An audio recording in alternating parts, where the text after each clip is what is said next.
కడప జిల్లాలో mothers day అంశం hot topic గా మారింది. ఈ రోజు మదర్స్ డే సందర్భంగా అమ్మ విజయమ్మకు కూతురు షర్మిల శుభాకాంక్షలు తెలుపుతూ ట్వీట్ చేశారు. అమ్మ దేవుడు తనకిచ్చిన అనిర్వచనీయమైన కానుక, తన ప్రాణం, తన ప్రేరణ. అమ్మ హ్యాపీ మదర్స్ డే అమ్మ అంటూ షర్మిల ట్వీట్ చేశారు. అయితే అమ్మ విజయమ్మ మీద అలిగిన జగన్ రెడ్డి మొదటిసారిగా తల్లికి శుభాకాంక్షలు చెప్పలేదు.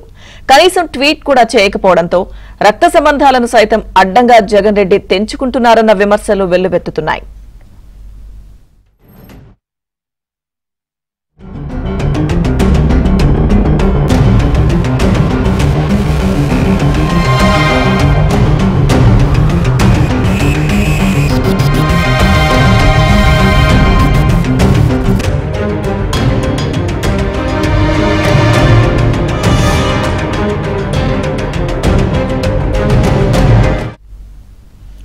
కడప జిల్లాలో